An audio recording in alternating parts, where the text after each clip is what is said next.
All right, good evening, everyone. I'm going to call to order this meeting of the Raymond Zoning Board of Appeals for our meeting of April 28th, 2014. Tonight's agenda, the first item on our agenda is the approval of the minutes of the meeting conducted on September 30, 2013. Did everyone on the board receive a copy of the minutes? I did. Okay. Do we have any amendments, modifications, changes to propose? All right. Hearing none, I entertain a motion regarding the minutes. Motion to approve? Do I have a second? Second. All right. All in favor of approving the minutes, draft minutes of Monday, September 30, 2013? Motion's carried 4-0. Next item on our agenda is consideration of volunteer application for vacant position. The application submitted by Joanne Stinson. We had materials on that in our packets as well. At least a volunteer interest form filled out for Ms. Stinson, which indicates that her mailing address is 51 Haskell Avenue. She was interested in volunteering for a position on the Zoning Board of Appeals.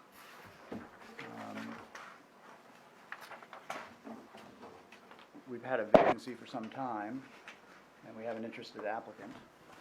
I believe there is a letter. Isn't there a letter? Did I see a letter of interest as well? There, I did get a formal application as well, but I think I emailed out to you, so I may not have been able to include in your packets because it went out after. Okay. It went out before. And Joanne's here if you want to have any questions to ask her as well. Excellent. Yeah, that might be useful. Ms. Stinson, welcome. If you want to step up to the podium, everyone who speaks at the board needs to be at the podium to be recorded. Good evening. Good evening. Why don't you identify yourself for the tape? And Yep. My name's Joanne Stinson, it's applying nice for to- the vacant position on the zoning board. Thank you very much for your interest. Why don't you just share with us just in a few words, how did you come to be interested in the position? Sure, I'm in a fortunate position that I wanted to seek some sort of community volunteer work, and I was at the town office looking at what opportunities might be out there, and they mentioned the Zoning Board of Appeals. And in the recent past, I had a great experience with the zoning board. I'd never done anything like this, and I liked the way the community would work with the zoning board and how the whole process worked. And they said there was a great need, so I thought since I had the time and the interest that I would give it a shot. It's nice. I recall, although I don't have a copy of it in front of me, that you mentioned some of the reasons why you're interested in the letter. If you had prior experience on other zoning boards, or if you had a prior experience with our board, or I had a prior experience with your board, yeah. as an applicant? As an applicant, Okay. yeah, and it was a very good and very educational experience for myself, yeah. The good news is that interest and conscientious involvement is really sort of the primary criteria for being a member of the board. I'd open it up for questions from other members of the board who might have questions for Ms. Stinson. All right, hearing none. So you understand that the role of the board in the town really is to enforce the town ordinance. Our job is typically not in discretionary. It sometimes is interpretive. It really is more playing the role of enforcing the ordinance that is enacted by town residents. And we're sort of here to carry out the will of the voters of the town. Mm-hmm. Is that something that you're comfortable with? Yes, yeah, very Okay. much so. How does the process work from here forward if we decide that we want to send along a If recommendation? you recommend her, then it would go to the Board of Selectmen Yeah. for approval. Okay. And do they ask Ms. Stinson to come and speak with them as well? Yes. So she Okay. would be appointed from them and then become a formal member at that point. Okay. And obviously you understand that the town's Board of Select people are the ones who approve Yes. applicants for any kind of town position. Yep. We can only voice our recommendation. I'd entertain a motion regarding Ms. Stinson's application, or perhaps better put, an action by the board on her recommendation. I agree I don't know how to put it, but yes, Well, I'll make the form. go for it. I will take that as a motion to, Yes. for the board to recommend approval of Ms. Stinson's application. Do I have a second? Okay, all in favor? That motion to recommend to the Board of Select Persons that Ms. Stinson's application be approved is granted 4-0, or is approved 4-0, and thank you very much for your interest. Thank you. The next meeting on item on our agenda for tonight's meeting is the application that we have for tonight. We have one application. It is map 8, lot 85, 104 Webbs Mills Road. Gordon and Lee Street are the applicants, requesting an amendment for an existing, to an existing conditional use permit. Do we have anyone here on behalf of the applicants? Okay. Welcome. Thank you for stepping up. Yeah. Remember this from last time. Good evening. So again, if you'll just identify yourself for the camera and for the record. I'm Gordon Street, and this is my wife, Lee Street, and we are the primary residents at 104 Webbs Mills Road, and we are also the primary owners in the partnership of Old House Raymond LLC, which owns the property, including the offices and the apartments and et cetera. Excellent. So we have received your application, of course, and had an opportunity to review that. So we're familiar with what the application seeks, but I always like to give the applicants an opportunity to say a few words in support of the application. You can reprise it to the extent you want to, or add anything new, or simply summarize it for us, whatever you're comfortable with, but it's your chance to sort of speak on behalf of or in favor of the application. Okay, thank you. There were a couple of things. We're in a point where we're looking at our options regarding the property and doing that and how we can make use of it. And we ran across this as being something that we hadn't realized kind of created a limit for us, and actually some confusion for us on how to understand what this means actually as part of it, but also just a limit to us, notwithstanding whichever way it is. Because it basically it says it's actually, that's part of the confusion. Part of the confusion is it says the main residence will be occupied by the business owner. And it's not clear to me whether business owner refers to the owner of Anxiety Solutions, or, Old House Raymond LLC, or the business of Anxiety Solutions PLLC. In other words, is it the owner of the business that is renting, the owner of the business that is occupying the offices, or is it the owner of the business of the property management? Which business are we talking about? And when I got to that, I also was sitting here thinking, oh, that makes it kind of confusing for somebody if we were interested in selling the property. That makes things kind of confusing. It also means that one of the things we were looking at is whether we could rent one of the offices to someone else, not have it as Anxiety Solutions, and have it set up so that my wife or one of us would have an office in Portland, because our kids are going to school in Portland now. We're driving into Portland every day. And so we don't actually, we started making that shift and realizing we don't know whether or not we can rent one of those two offices to somebody who doesn't live in the residence, or to somebody who is not a partner in Anxiety Solutions. Okay. Or if we could, Go ahead. Basically, we're just looking, we need increased flexibility, so we're looking at our options and what's possible to do. And another possibility would be renting out our residence. Right. If we rented out our residence, would that mean that we would be violating the zoning that way? Would the person who lived in the residence have to be Working Working where in the those offices offices. were. So it's just it's just confusing.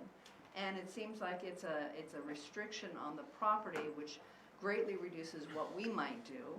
And if we were to sell it at any point in time, it would greatly restrict anybody that might be interested in the building. So we didn't really understand it. We kind of thought maybe it was an oversight that it was in there in the first place. And so we thought we would appeal it.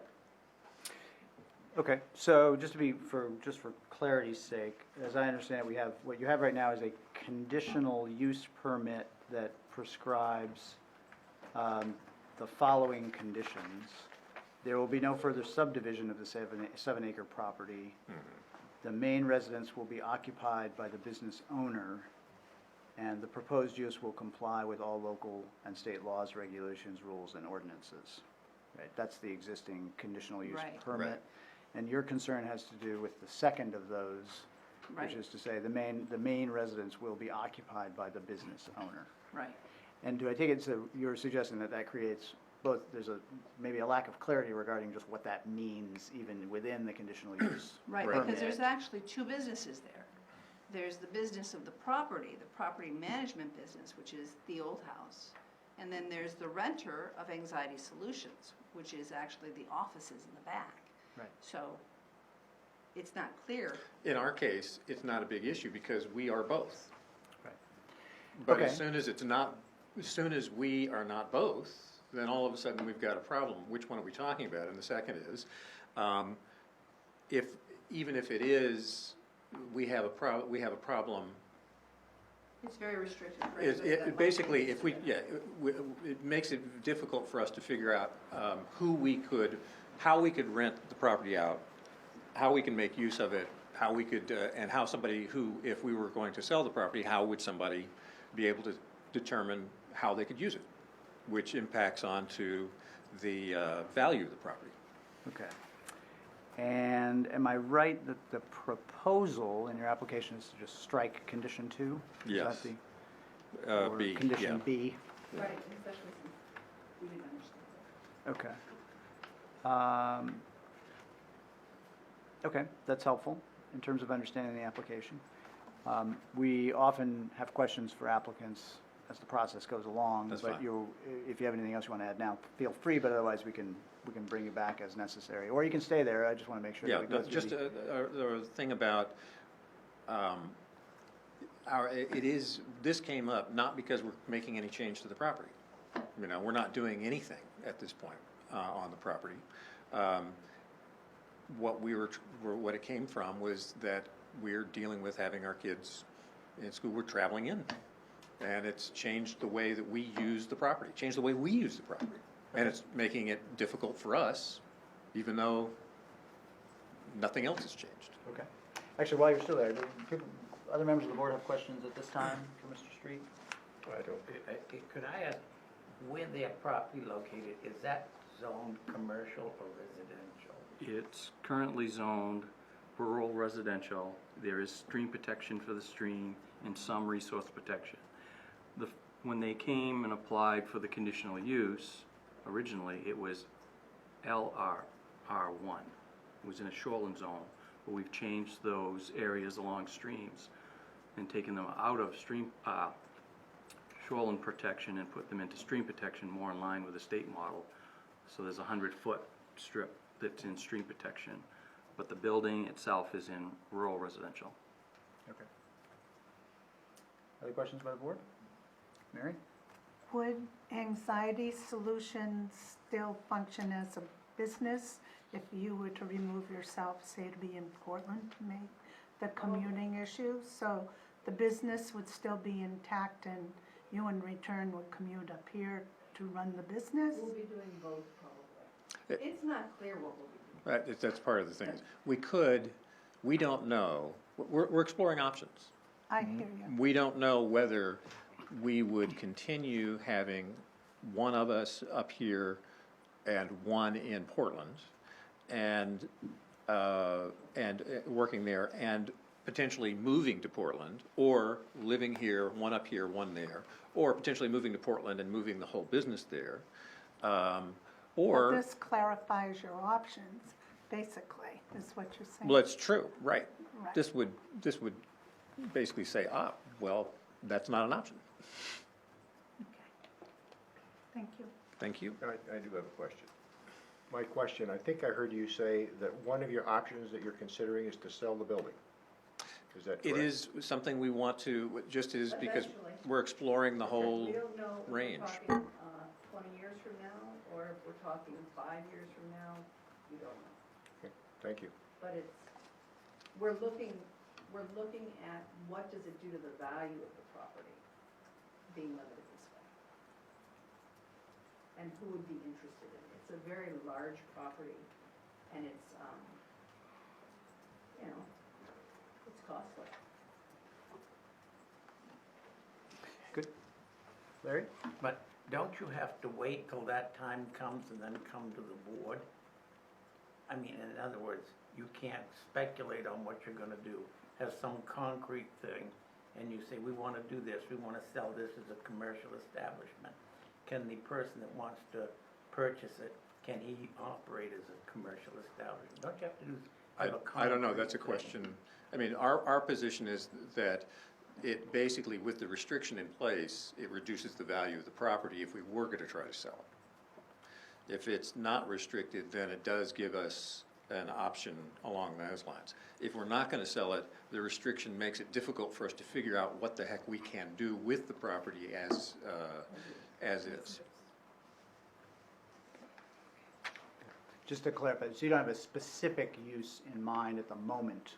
No. That, okay, thank you. Good.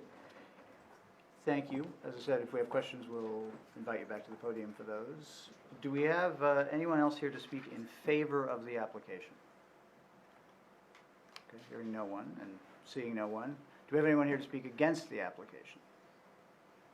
Also, no one here for that purpose.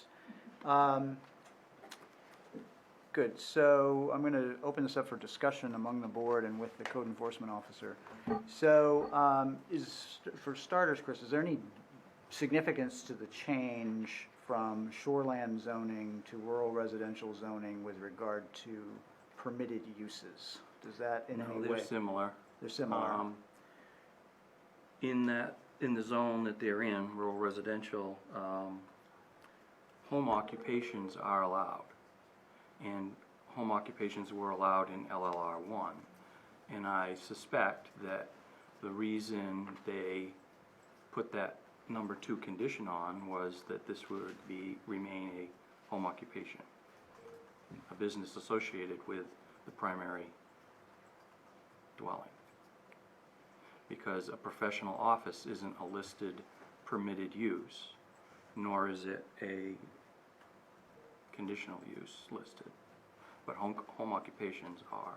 Okay, so I think what our code enforcement officer is reminding us is that in the rural residential district, permitted uses include home occupations, which is defined in the ordinance as an occupation or profession that is customarily carried on in a dwelling unit and that clearly incidental and secondary to the use of the dwelling unit for residential purposes. It gives some examples, beauty shop, professional office, daycare center, small engine repair. It prohibits certain uses, which really in our instance is only auto repair and auto body repair. And then there are other obviously identified permitted uses in the rural residential district. And then there's a list of conditional uses as well. Conditional uses include nursing home, neighborhood grocery store, cemeteries, funeral parlors, medical arts buildings, mineral extraction, public and quasi-public recreation buildings and facilities, and contractors having not more than 5 vehicles and pieces of equipment that are not screened from view, etc.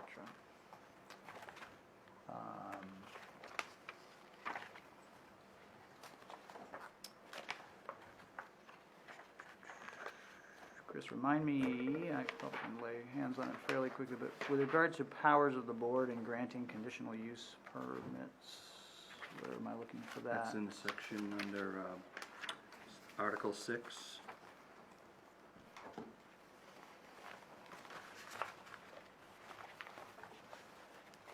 which would be 28. Right.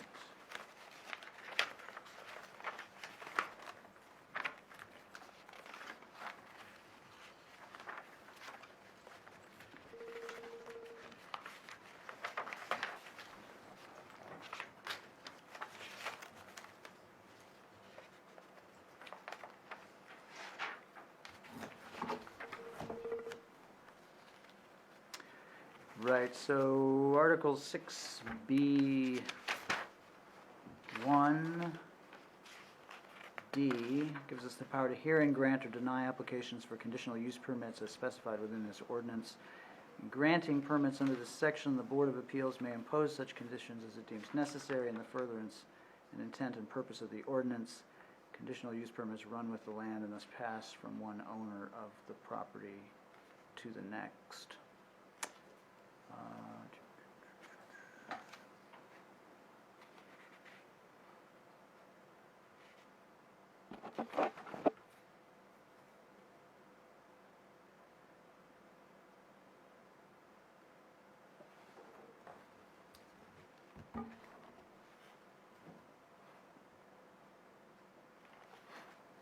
Can I ask a question? Sure, May. You want to step up just in case? So I'm just confused.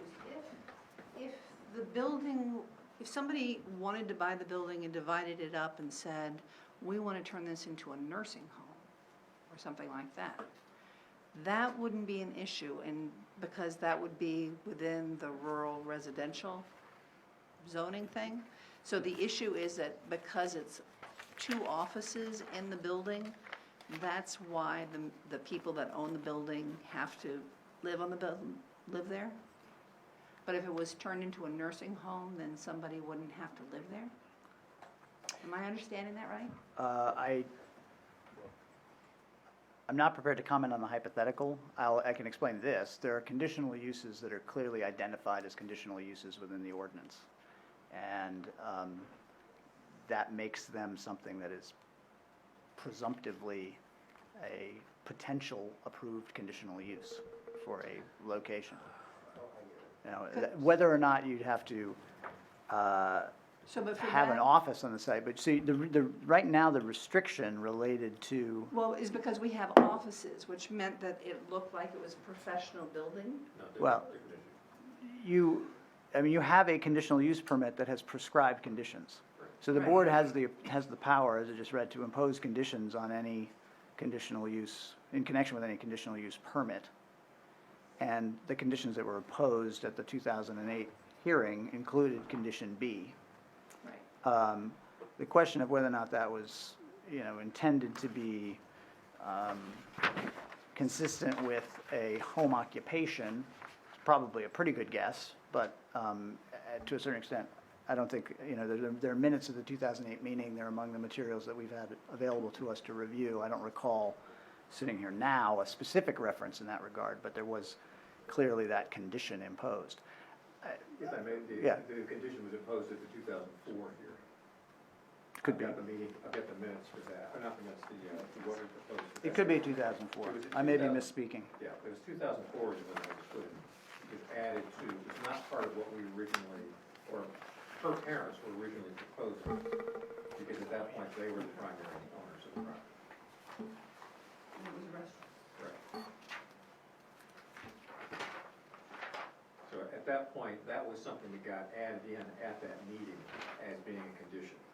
And I understand from what Chris is saying, that was in part because, or maybe largely, maybe usually in part, because there is a professional, that it was allowed for a home use, but not for a professional office as a separate entity. Well, for what it's worth, at least just for clarity of the record, at least as I see it here, there was, it looks like a meeting held on Monday, December 29th, 2008, at which the public hearing was an application by Virginia Fitzgibbons and the two of you. The board discussed the matter, and there was a motion which I made and was seconded by Board Member Murch to grant a conditional use permit with the following conditions. And all I'm saying is that condition was already in place after the 2004 meeting. Okay. Either way, it's there now, right? So there's the issue of, and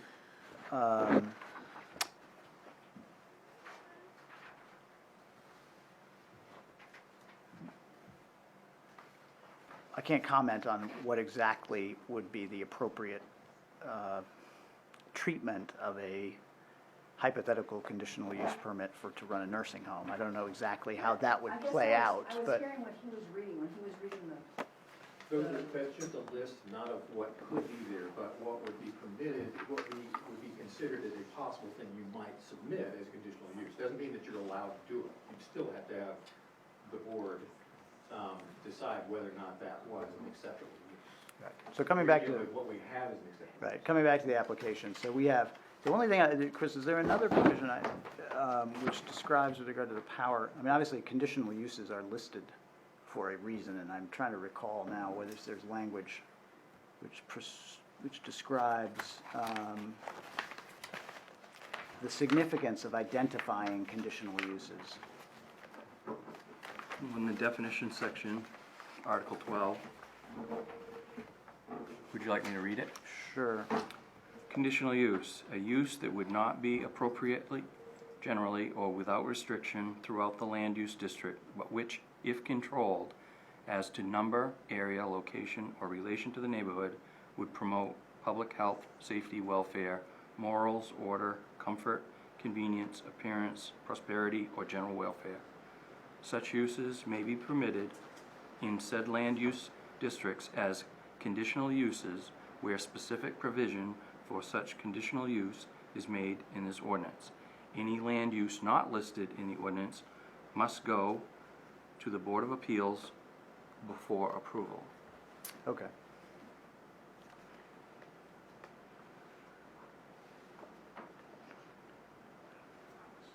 Do you interpret that to mean that you have the power to approve matters that are specifically identified conditional uses?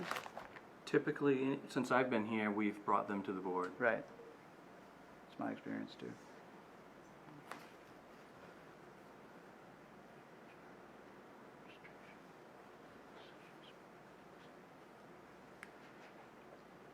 Right, because in fact, we are specifically invested with the power to hear and approve or deny conditional use permits.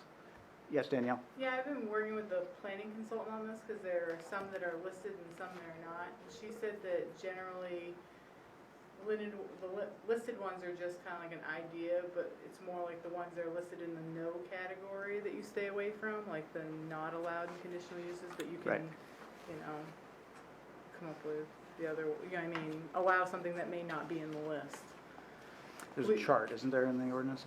That's in the shoreline zoning, we have a chart Okay, of allowed uses. That's what I think you're referring to. right. Some towns do have a list of things that are not permitted. Right. We don't have that. We don't seem to have that. in Well, our each ordinance. section, like, of the zone lists, like, what ones are allowed and not allowed. Okay. Any question or discussion by the board? I want to read this again to myself for a moment, but I'm happy to have it. Not just cool in your heels. I have a comment. I can't find anything in the ordinances that gives us the authority to change a conditional use permit. We have the authority to grant them, but I don't see anything, I don't find anything that can be read that we have we have the authority to modify something that the zoning board of appeals has done earlier.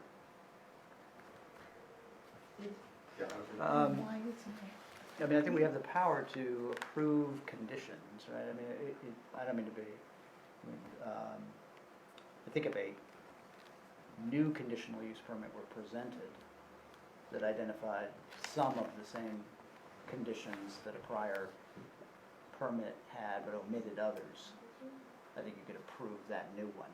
I I mean, it understand would that. accomplish effectively the same thing. It may be, Matt, it seems to me that it's similar to people being allowed to increase a property, a building by 30% in shoreline zoning, and then come back later and ask for another 30%. Seems like we're asking for a change to a change. okay. and I'm not comfortable with us having the authority to do that. Okay, other comments from the board?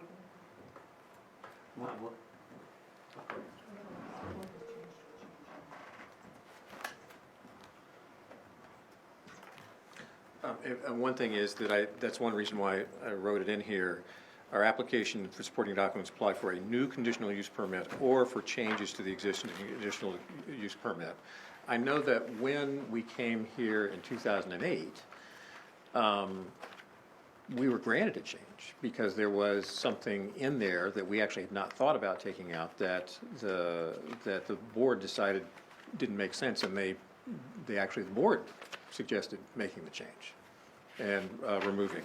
So I am aware that the board has done it. I think you have a good point. If there isn't something in there, and you do, I understand you would want to be careful about setting up any kind of precedent, especially for what you're talking about, coming back for an additional 30%, an additional 30%, that's, so, I understand both parts. As long as you're at the podium, so are you suggesting that as to a new conditional use permit, that you would be suggesting that you're looking for a conditional use permit that would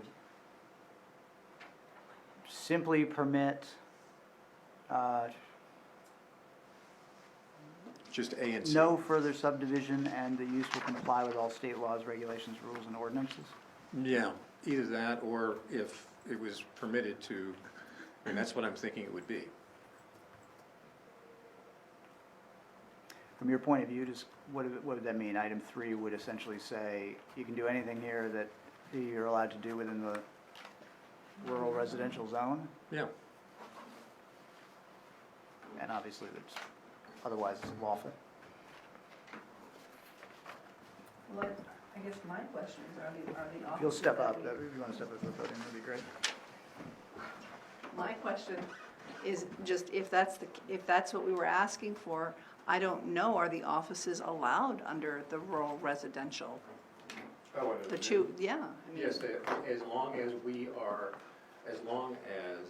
the offices. Well, that's the conditional use. I'm saying if we go to if we ask for one that just has, there will be no further subdivision, and the proposed use will comply with all local state laws, and it's just those two things that we're asking for in the conditional use, and that means following the current zoning laws. I don't know, are the offices allowed under the current zoning laws? No. Go ahead. I think that's an issue. We're in rural residential, and a conditional use permit has been granted that permits a commercial entity in the building as long as the owner is a resident of the building. And now I think what you're asking for now is to eliminate that residential requirement, and that changes the building to a totally commercial operation. It would still have some residential use, the apartments upstairs, and if the main residence was rented out, it would be a 3-unit apartment building with office space, which is not allowed unless it's associated as a home occupation.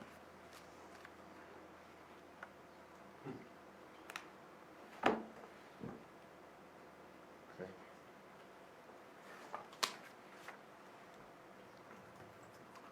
So what we would be asking. If you would step back up to the podium if you want. Apologize, you can stay up there if you want I to. understand, I just keep forgetting, that's all.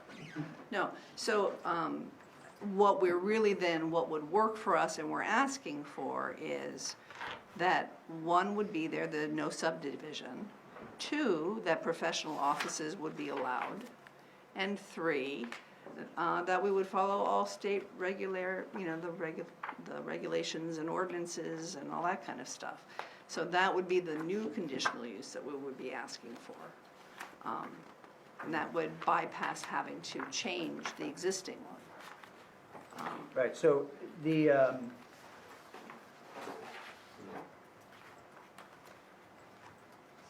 our job, in addition to making sure that, obviously that, is to entertain it, and in granting permits, if that's what we do, under the section, the Board of Appeals may impose such conditions as it deems necessary in furtherance of the intent and purpose of this ordinance. We have to be cognizant of the fact that they run with the land, and thus pass from one owner of a property to the next. The typical case, along the lines of that Larry was explaining, is usually people come to the board with an intended use and say, we'd like to do this, and we evaluate whether or not it's consistent with the ordinance in all respects, and then decide whether or not we think there ought to be conditions imposed. We have not typically been in the practice of essentially pre-approving any conditional use that someone might wish to make of it, so long as it doesn't violate the law. Right. That has not been ordinarily our approach with regard to conditional use permits.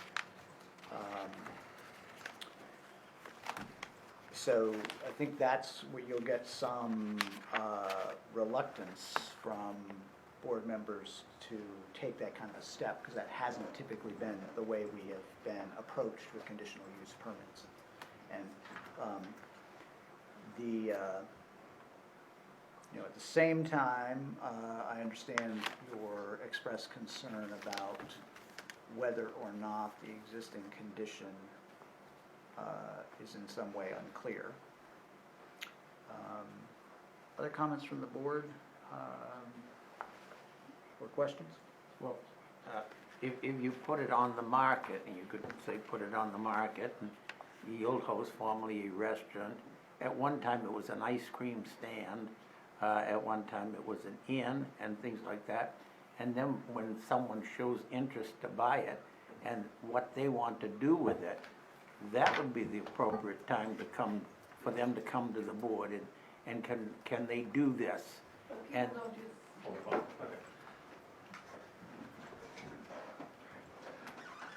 I understand the position, and I see the difficulty. So I think that what Mr. Schaefer, you're saying is that to remove this would be to basically set up a precedent that hasn't been, that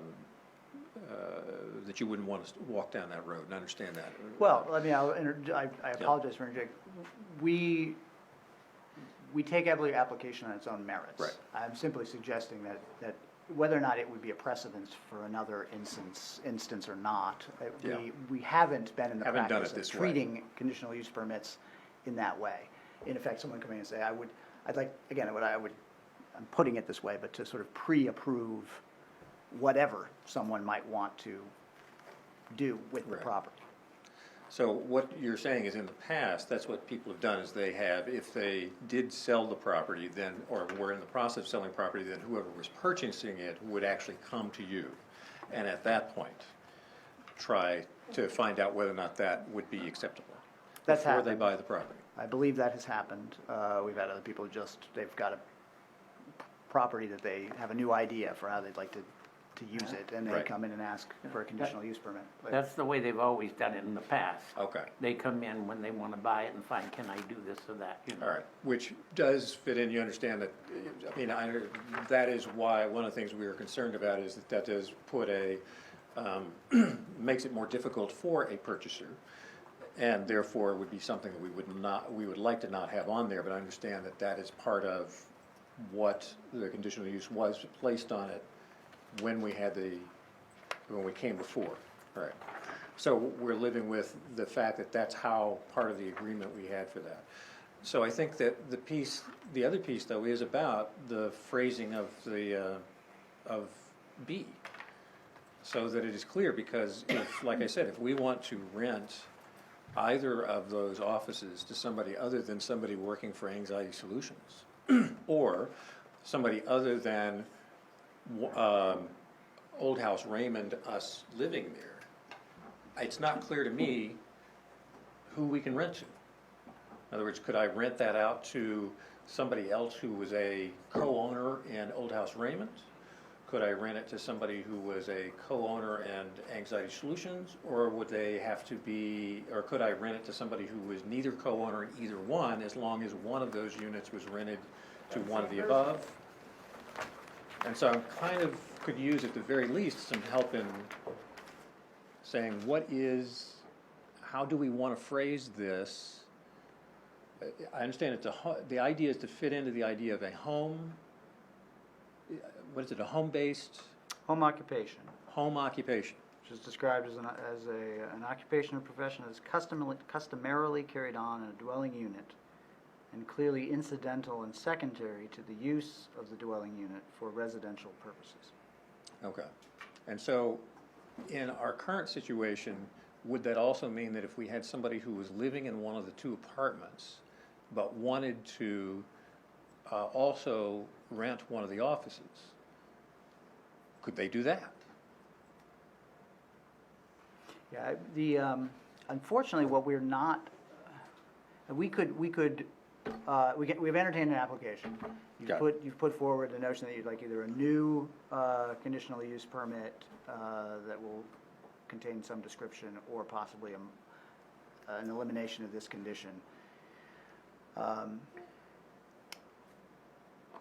It's really the code enforcement officer's job to interpret the ordinance and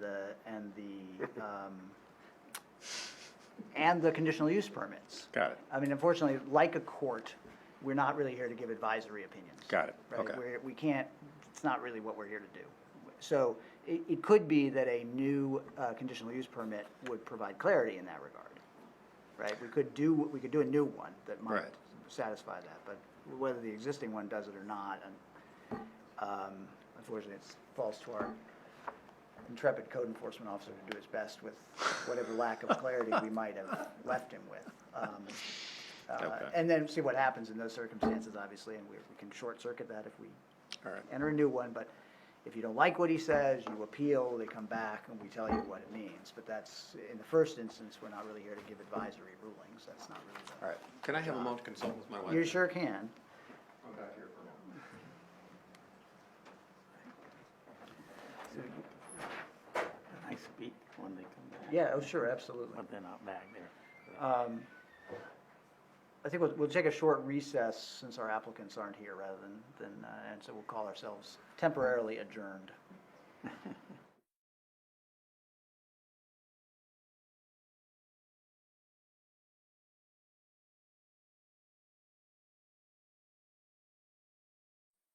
All right, folks, we're back on the record, and the Raymond Board of Zoning Appeals, our meeting of April 28th, 2014, and our applicant, Mr. Street, is at the podium. I think you wanted to say something, Mr. Street? Yes, we're just,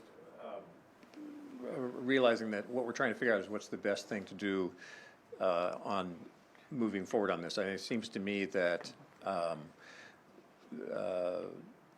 we don't know whether it's better to leave this here on appeal and have you make a decision, or let it hold off while we consider it, or withdraw it, or whatever. Yeah, because it's clear to me that what we have here is we don't have good wording for a new, or the proper wording for a new conditional use permit to begin with. So the only thing that would work would be is if you were going to drop that one. But it sounds to me like if we drop B, then you're saying it, all of a sudden you've got something that is allowing commercial in a place that is zoned residential. And I can't see that as being fitting what you're going to want to do. I guess I would encourage you, if what you would like to do is to, having the benefit of this discussion tonight, to Yes. make a very specific proposal regarding what you would like to see in terms of a conditional use, that would be helpful.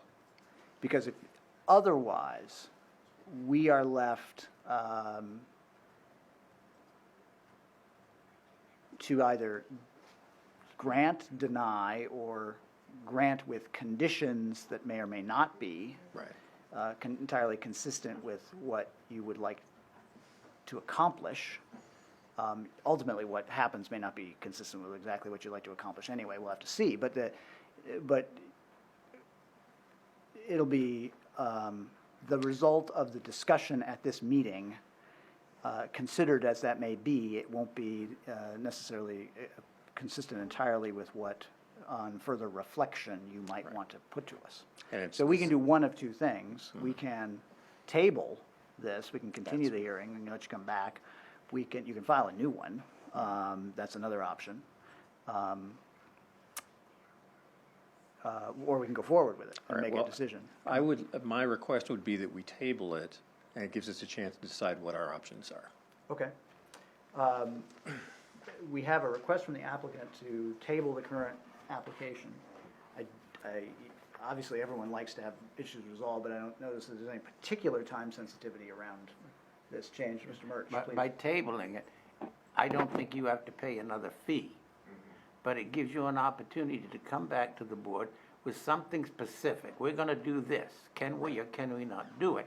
Yeah. What we're dealing with now is speculation. Right. And speculation can lead to disaster. I agree with you. I agree. With it, the way it is, it's already a problem. We don't want to make it worse by any means. And we appreciate your help in helping us understand what's going on.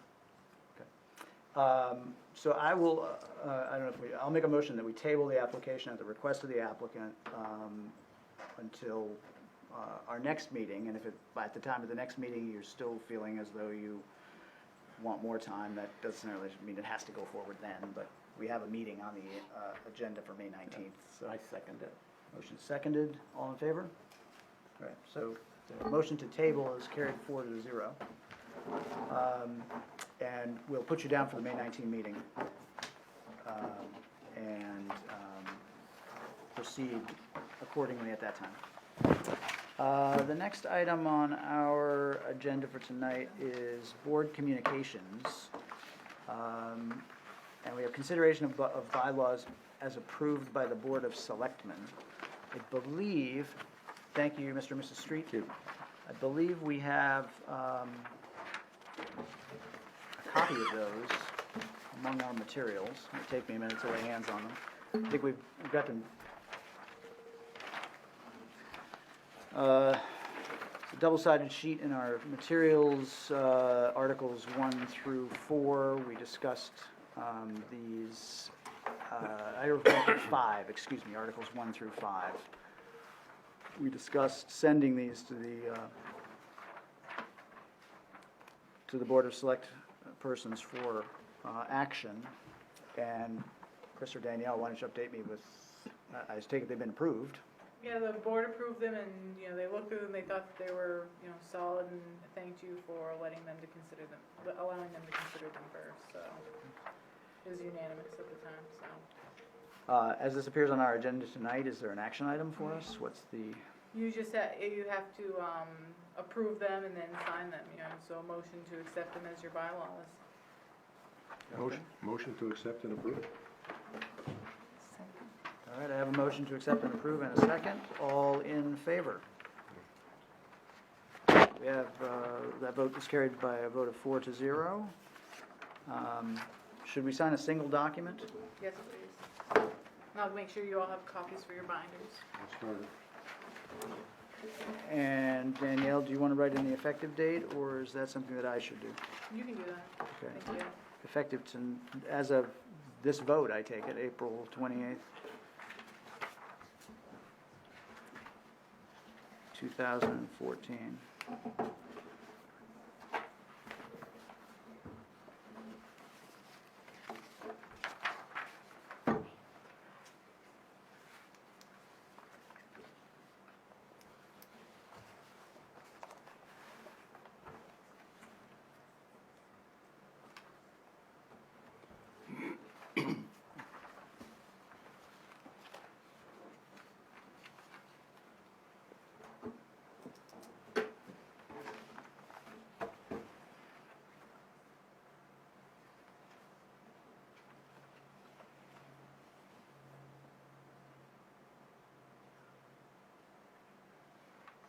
All right, Larry, if you'll just, thank you very much.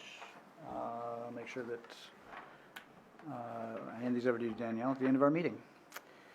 Next item on our agenda is Code Enforcement Officer comments. Chris, I'll give you the floor.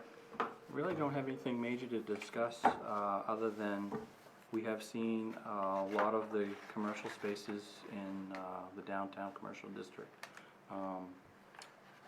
being occupied and leased out, which is a good sign. And we're starting to see building permits pick up, as we usually do this time of year. And I think I've had a lot of potential discussions with people with some rather large projects that will be coming through, so I look forward to that this summer. Good. And other than that, we don't have any real significant pending legal matters. It's always good news. Do things seem to be humming along pretty nice? Things are running smoothly and I'd say so. good. That seems to have been our experience in the last couple of years, which is really a nice thing.